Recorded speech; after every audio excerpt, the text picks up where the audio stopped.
I'm in Bethlehem, the city believed to be the birthplace of Jesus. But because Bethlehem is a Palestinian city in the Israeli-occupied West Bank, it's surrounded today by a massive concrete wall, military checkpoints, and illegal settlements. It's imposing a system of control that I'm sure Jesus was very familiar of. If he's born today, he would be born on our side of the wall. Over the decades, the percentage of Christians living in Bethlehem and the occupied Palestinian territories has plummeted, rendering them practically invisible. Did you know there were Palestinian Christians before coming here? No, I didn't. المسيحية طلعت من هون يعني المفروض هو يكونوا أوعى من هيك. So what happened to all the Christians? To find out, I'm here to ask the Palestinian Christians that remain. It's a big issue for us that one day the Holy Land will become without Christians.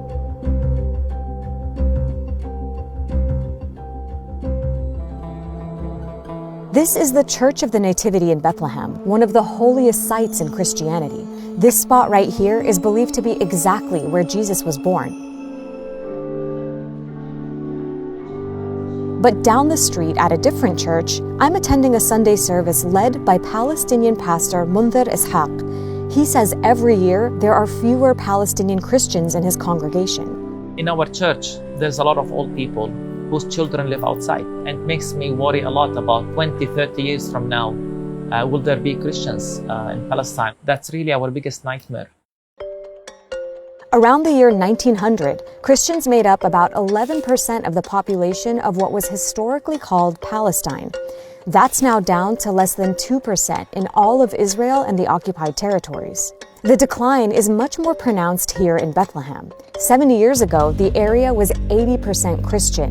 Today, that number is only 12%. Why are the numbers of Christians specifically dwindling here? Like all Palestinians, we live under Israeli reality, Israeli oppression. Here in the West Bank, in Bethlehem, we live under the Israeli military occupation, where we suffer from restrictions of movements, very limited opportunities economically.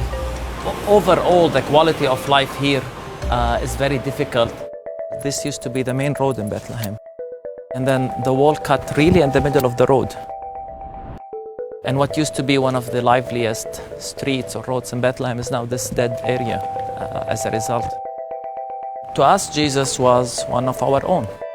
We look at him as a Palestinian Jew. He was born here.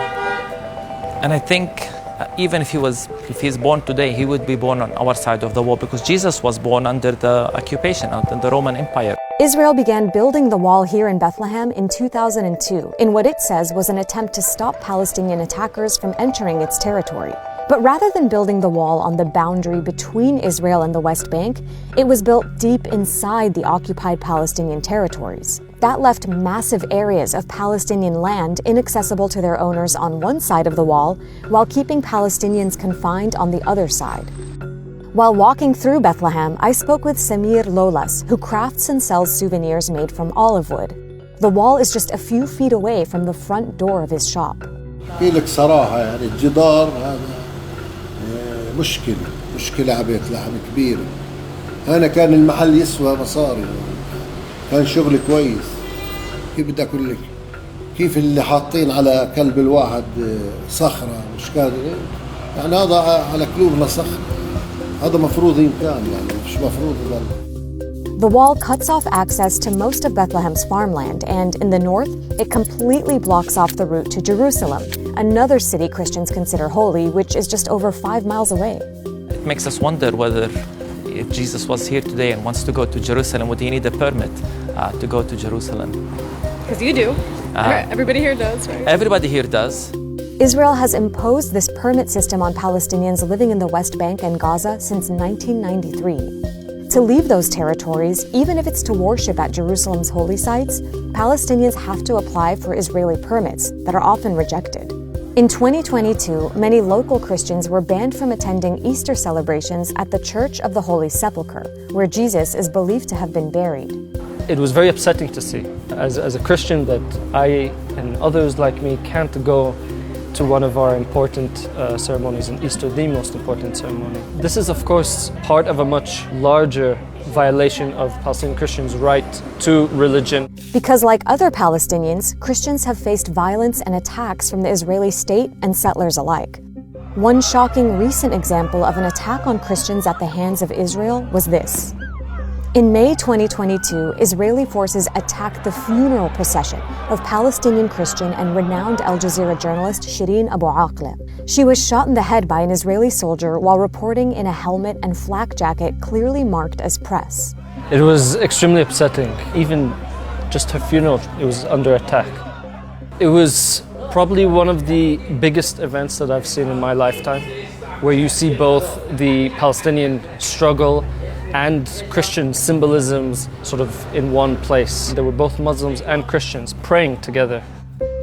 Often there's this desire and interest to see Palestinians split on the basis of religion. And by the West also a narrative where Muslims are persecuting Christians, but here we saw all Palestinians coming together. You know, a lot of time when visitors come, they ask me, how is your relationship with your Muslim neighbors? And I simply ask, well, they're our classmates, they're our business partners, they're our neighbors, literally. Mundir is also the director of the Christ at the Checkpoint Conference, which aims to teach Christians who visit Bethlehem from around the world about the realities of the occupation. Prior to coming here, did you know that Palestinian Christians even exist? Not really, no. I thought they were mostly Muslim. What are your impressions of the West Bank and specifically the occupation? It's insane to me, honestly. I didn't really know much about it coming here, which is I'm kind of ashamed of, but it really struck me because I just have never really seen people live like this before.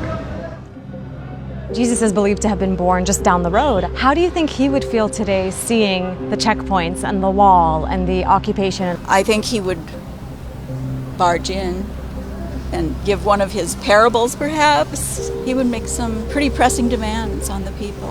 Meeting us actually opens their mind to a different narrative, opens their mind to the fact that maybe we did get it wrong about Palestine and Israel. And it is through a big misconception that this is a conflict between Jews and Muslims, as if we're caught in the middle, because not only we're part of the Palestinian people, but we're part of the Palestinian movement for liberation. Palestinian Christians were among the earliest and most fervent opponents of British colonial rule in Palestine, and were early leaders in fighting against the displacement of Palestinians to make room for a Jewish state. And that fight continues on today with people like the Nassar family. We're on our way to visit the Nassar family who we met at church yesterday. They own a 100-acre farm south of Bethlehem that the family has had for over a century, and it's currently surrounded by illegal Israeli settlements. Here we are in the center of 5 Israeli settlements. There's one right there. There is one We're there. looking at it. You can see that all hilltops around us are already Israeli settlements existing, except of this hilltop. And so we are the only hilltop in this area that is without an Israeli settlement. Dawood's grandfather purchased this land, now dubbed Tent of Nations, in 1916, a full 32 years before the creation of Israel. But now Israel says it owns the land and wants to build Jewish settlements on the Nassar family's farm. The family is fighting to stay on the land, but it's not easy. إنه ممنوع نبني، ممنوع يكون عندنا مي، ممنوع كهرباء. معظم الوقت إذا بدنا نيجي ونروح نرجع من الأرض ونيجي على الأرض، مرات بتكون في check points. Because of those restrictions, Dawood showed me where the family sometimes has to worship in an ancient underground cave. Here we have our chapel where people used to worship. Wow. And still we have also a church service once in a while here. And this is the place where we come together. And it's about like being together, fellowship with one another. Over the years, the Israeli army and nearby settlers have attacked Dawood's farm, setting fire to crops and bulldozing fruit trees. Still, in the face of all this, Dawood says they refuse to be victims. How does your Christian faith inform how you resist this occupation? Jesus also saw a lot of, like injustices happening. We refuse to hate, but that doesn't mean to accept the bad actions that people are doing against us. We are people who believe in justice. Dawood's family has been defending their land in the Israeli courts for over 30 years. I think, when you're talking, people might not realize you're a Palestinian family on Palestinian land, and Israel's trying to take your land, and the only recourse you have is to resort to an Israeli military court. It's like the cards are stacked against you, it sounds. Of course, we know that this is unjust, and we are under occupation. For us, this is the only way to try to protect, keep knocking at the door of justice, you know. In the meantime, Daoud says that most of the other Christian families in the nearby village of Nahalin have left after being pushed out by settlements and blocked off by the wall. You feel that we are the only hope for the village to exist. So our mission to protect the land is not just about protecting the private property, but it is the hope for many people. We ask you to bless our community here and to bless the food. The farm hosts summer camps and activities for the local Palestinian community. It also hosts international volunteers. Thousands have come over the years and have more freedom of movement than the Nassar family themselves. يعني أنا دائما عدة مرات بحكي للجروبات يا ريتني إنه أنا أروح معكم في الباص وتلففوا لنا لأنه مزبوط إحنا ما بنعرف جوا. إحنا ما بنعرف بالضبط من القدس ولا الشمال يعني ما بنعرف البلد منيح. إذا أنت حطيتيني في القدس أنا ما بعرف بضيع. احكي لي ليش أنتوا وجودكم كعائلة مسيحية مهمة كتير هون؟ مش عارف عمريش فكرت إنه أنا يعني إنه أنا بفكر إنه أنا فلسطيني وخلاص يعني بس بجوز إنه إحنا واحدة عائلة واحدة من قلائل عيال مسيحية إنه عندهم أرض ولساتهم موجودين بأرضهم مع أنه يعني كتير فلسطينية بمروا في نفس المشاكل يعني مشاكلنا نفس أي مشكلة لأي فلسطيني. فدعا واحدا من الغلمان وسأله. At the end of your service when you were praying, you prayed to God to end the occupation, didn't you? We pray for that every week. It's clear to me that God is not pleased with the occupation. God weeps over the situation of Palestinians. God weeps over the people who lose their lands. God weeps over the children who are killed every day. We need our Christian sisters and brothers to realize this and to help us. While many churches around the world have spoken out against Israel's actions, there's a notable voice missing: the very devout and very politically influential American evangelical Christians. I look into why that is in my next video and ask, how can Christians support a state that persecutes members of their own faith? Make sure you check out that video, and in the meantime, let me know what you thought of this one in the comments.